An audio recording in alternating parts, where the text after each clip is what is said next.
wind to burn down the hotel. So they had guests evacuate in those red jammer buses that you might have seen. Drivers reportedly had to hit the canvas roofs on top because burning embers were landing on there, and that would have been no good. The staff of the hotel were told to evacuate as well, but a group of them stayed behind to try to save the hotel. So what they did is they took bed sheets from the rooms and dipped them in the lake and laid them on top of the roof and on the balconies, and this prevented the embers from catching the hotel on fire. So 24 hours later, the wind swept the fire back on itself. The hotel was saved. The crew members of the hotel were very proud of their accomplishment, and they sent a telegram to the Great Northern Railway office in St. Paul. It was a one-word telegram that they'd saved it.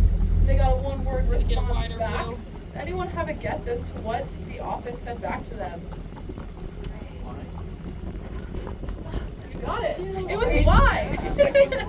I personally would have said hooray, thank you, great job guys, but they got why. So you have to remember this was 1936. It was actually during the Great Depression.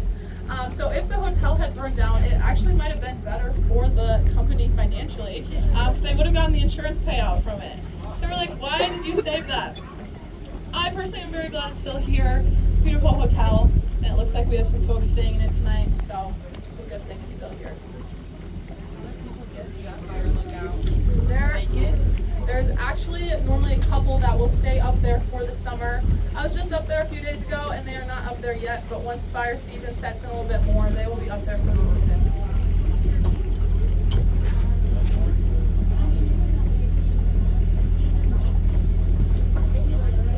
On the right side here, we have Merganser Beach. We have some little duck friends called mergansers that like to hang out there. The green bushy stuff is willow and alder. It is actually ideal moose habitat. They love to munch on it. Just keep your eyes peeled. Fun fact about moose is 80% of their vegetation is that stuff on shore. The other 20% is aquatic vegetation on the bottom of the lake. So moose can actually dive up to 18 feet to get to that. They have a second set of eyelids that actually acts as a set of goggles.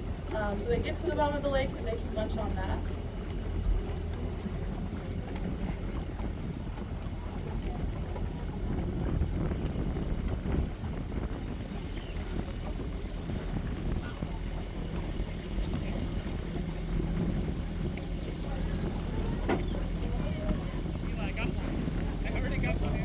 Another fun fact about moose that I like, when bull moose are growing their antlers, they have something called velvet that grows on the outside of it.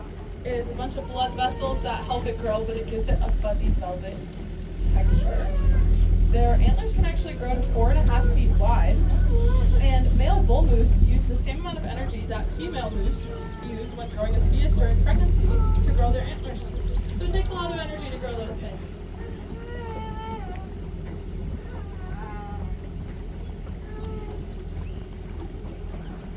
What's the temperature of the water? It's about 40 to 50 degrees. I don't know the exact number, but it's a pretty shallow lake, so it doesn't get too cold. Thank you. Let's see if I can take a video without On our right side here, you will actually see the second most historic lodge on the lake. She doesn't count. Does anyone see it? It is that pile of sticks right there. So that is our beaver lodge. It has been on the lake here for 50 plus years. Beavers pass it down to their kids. It's actually pretty interesting. They have a variety of rooms built in there. They have wet entrances, dry entrances, bedrooms, as well as other chambers. I climbed in there the other day.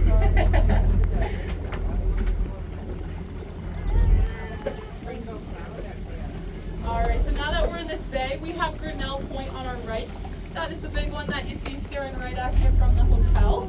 And then behind it is the rest of Grinnell Mountain. Grinnell Mountain serves as that dividing line between the Swift Current Valley, which we just left, and the Grinnell Valley, which we are now entering. So Grinnell, you might have heard that name a few times if you've been in the park. He's got quite a few things named after him. He was an early conservationist and expeditioner into the park. And he has lots of things named after him because, again, he was also a big proponent for making this park. And we wouldn't be here today without him. He also named some of the other areas of the park. So Mount Gould in the front of us here. I'll turn the boat so you can get a better view. But it's going to have the big black band running through it. It is the tallest peak in the valley at 9,500 feet. But Grinnell actually named that after his friend Gould, who went on an expedition with him in the park. On the lake here, we are currently at 4,900 feet. In front of Gould, there is a dark hill that you might see. It's kind of swoopy on top. That is Angel Wing because it kind of looks like two wings opening up.